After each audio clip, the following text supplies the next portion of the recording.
Hello दोस्तों, फिर एक बार आपका स्वागत है हमारे इस यूट्यूब चैनल पर।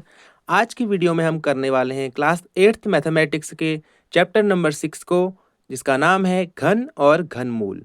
तो इस चैप्टर की जो एक्सरसाइज है, प्रश्नावली है, उसको स्टार्ट करने से पहले हम जानेंगे घन के बारे में और घनमूल के बारे में। तो घन क्या है? इसको हम बोलते हैं इंग्लिश में क्यूब। एक प्रकार की एक आकृति है जो क्या है, त्रिविमीय आकृति है। तो पहला क्या है, घन क्या है? एक त्रिविमीय आकृति है। तो इसको हम लिख लेते हैं त्रिविमीय।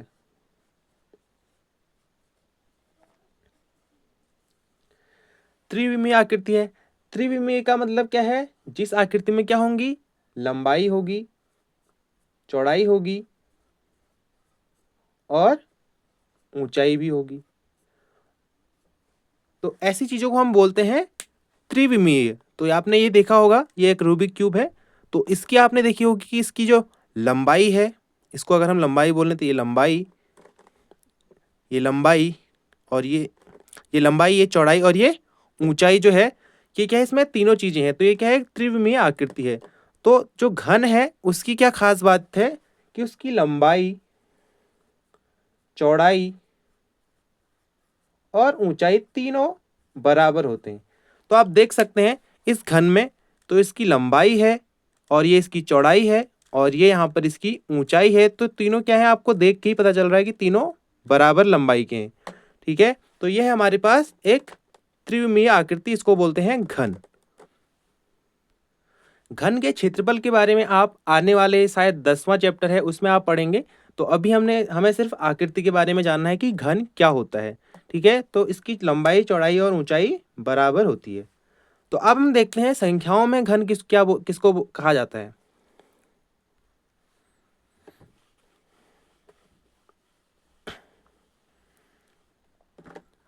तो संख्याओं में हम घन उन संख्याओं को कहेंगे पूर्ण घन संख्याएं। ठीक है, स्टार्ट करेंगे हम पूर्ण घन संख्याएं।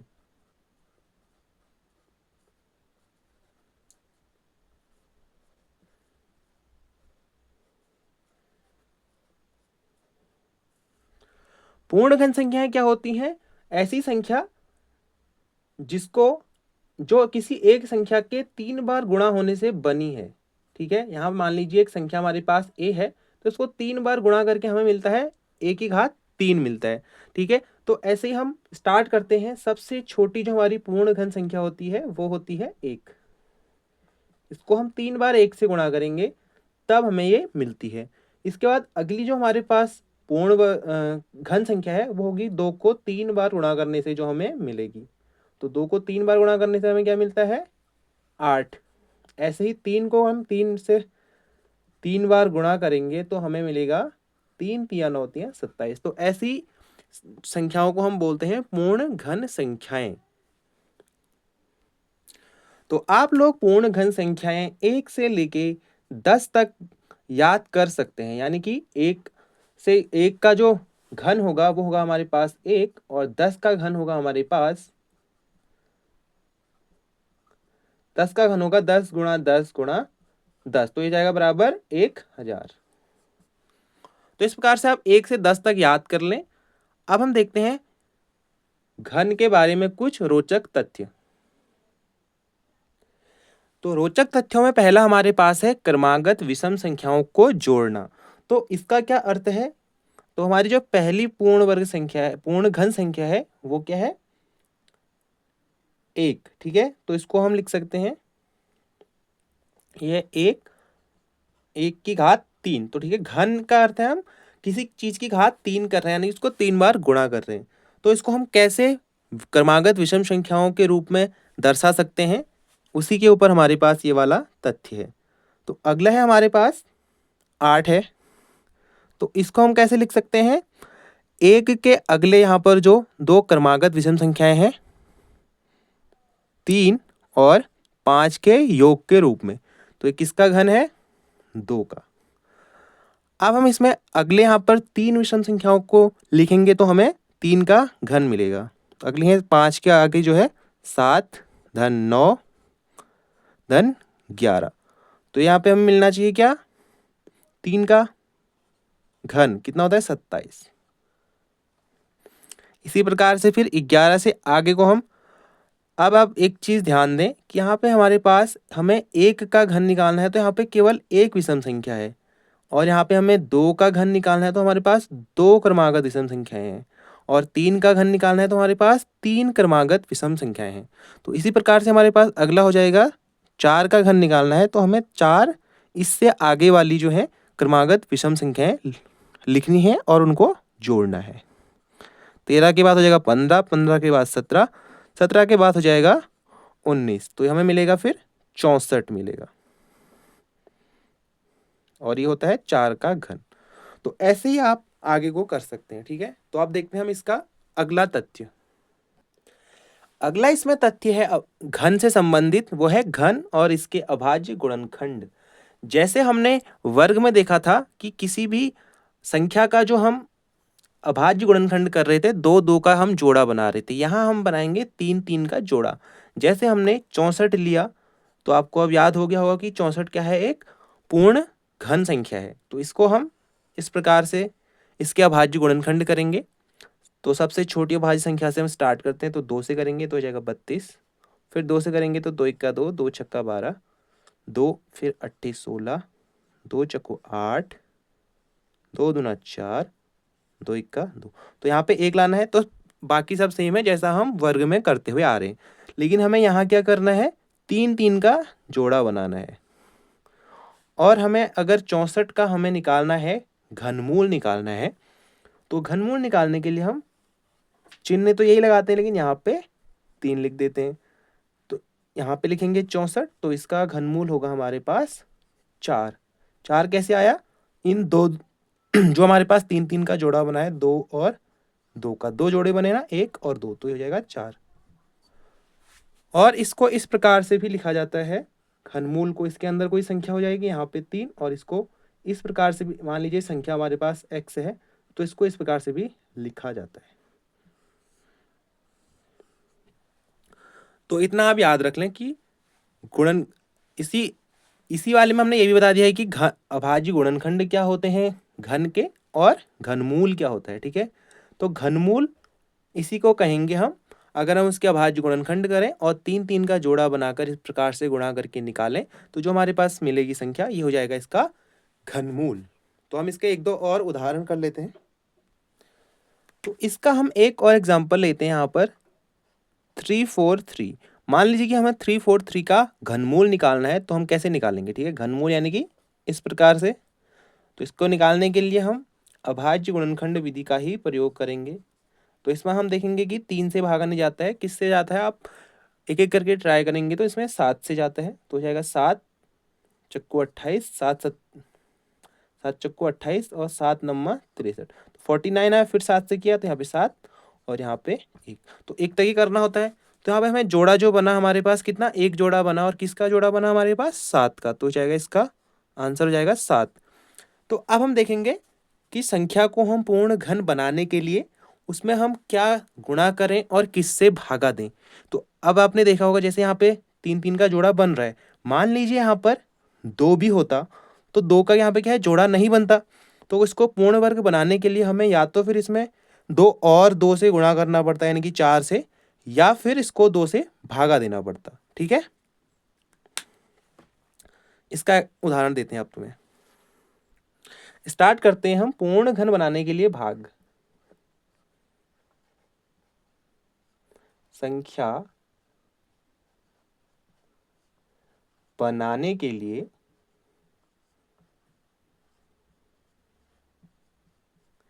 भाग करना।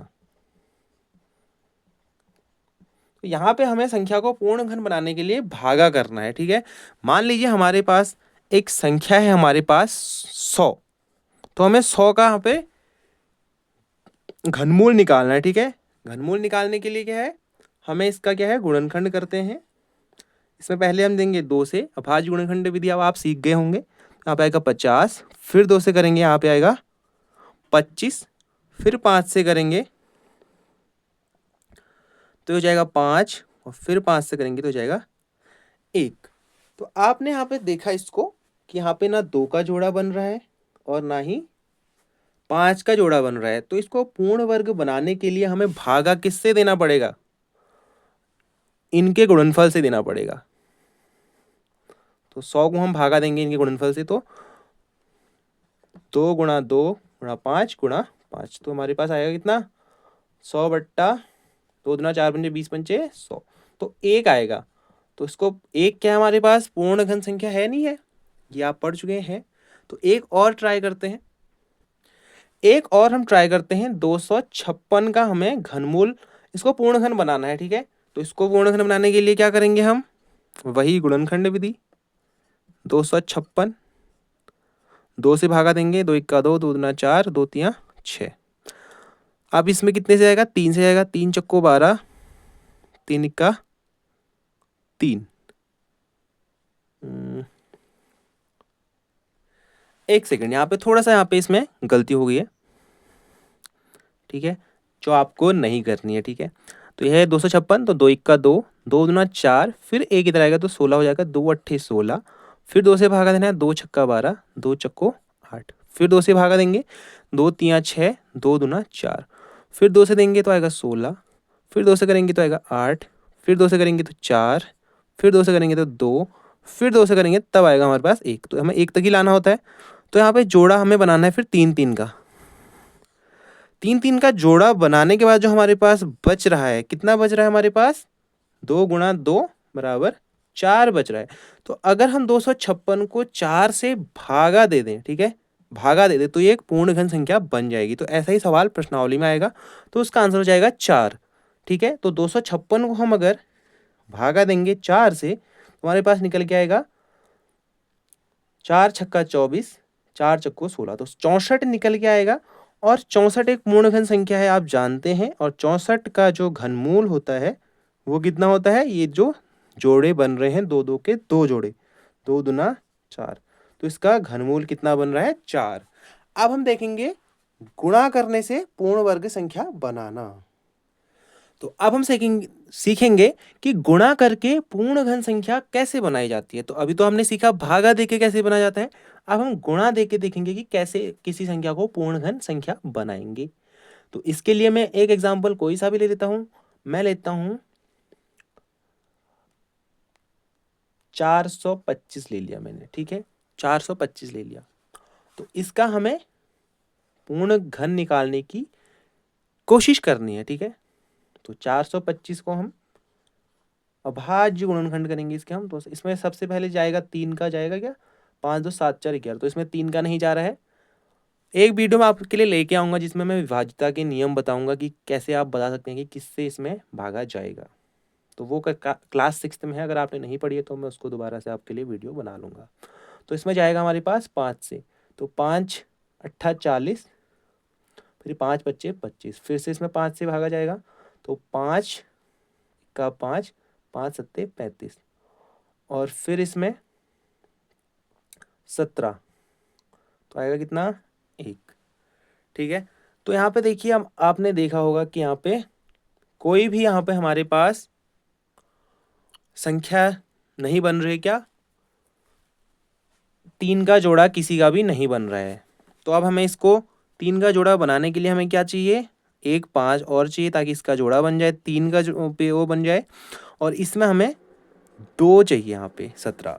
तो इसको करने के लिए हमें अब इसको गुणा करना पड़ेगा। 5 और 5 तो हमारे पास पहले से है, ये 17 भी पहले से है, ठीक है, इसको हमें नहीं लेना है। तो हमने नया क्या इसमें गुणा किया है, 1 5 लिया है और 2 17, तो 17 गुणा 17 गुणा 5, तो 17 का वर्ग कितना होता है हमारे पास, 289 गुणा 5, तो बराबर 5 9 45, 5 8 40, 5 9 45, 5 8 40, 4 44, और 5 9 10, 4 14। तो इसको हमें अभी 1445 से गुणा करना पड़ेगा 425 को, तब जाके हमारे पास पूर्ण घन संख्या बनेगी। तो ये तो एक बड़ा एग्जाम्पल हो गया क्योंकि ये बना ही नहीं, तो मैंने ऐसे ही उठाया था, इसलिए ये थोड़ा सा मुश्किल हो गया। मैं अब एक आसान सा लेता हूँ। अब इसमें मैं एक आसान सा ले लेता हूँ, हमारे पास आसान सा लेते हैं, हमारे पास 800 800 मुझे लग रहा है कि बन सकता है आसानी से। तो एक बार ट्राई करते हैं इसको।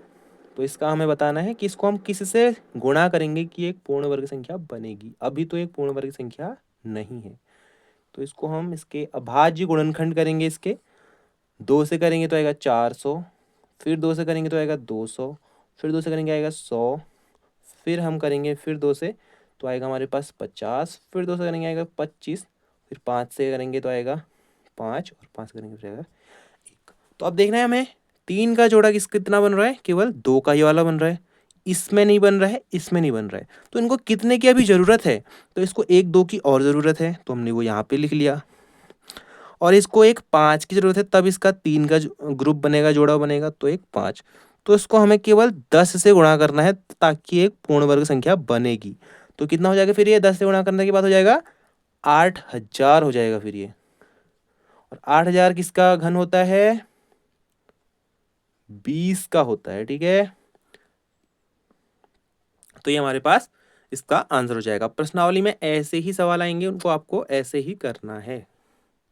तो वीडियो काफ़ी लंबी हो चुकी है, तो आज की इस वीडियो में इतना ही। एक दो चीज़ें और थी, उनको मैं आपको प्रश्नावली कराते समय ही बता दूंगा। तो प्रश्नावली करने से पहले आपको ये सब चीज़ें किताब में आपको देख लेना चाहिए, सारे एग्जाम्पल बना लेने चाहिए, उसके बाद ही आपको प्रश्नावली पे जंप करना चाहिए। तो आप, अगर आपको ये वीडियो अच्छी लगी, अगर आपको कुछ सीखने को मिला, तो हमारे इस चैनल को सब्सक्राइब करें और इसको शेयर कर दें अपने दोस्तों तक। या फिर अगर आप 8th में नहीं पढ़ते हैं, तो आपके आसपास कोई 8th में पढ़ने वाला बच्चा हो, तो उसको आप ये वीडियो ज़रूर से ज़रूर शेयर करें और हमारे चैनल को सब्सक्राइब करें। धन्यवाद।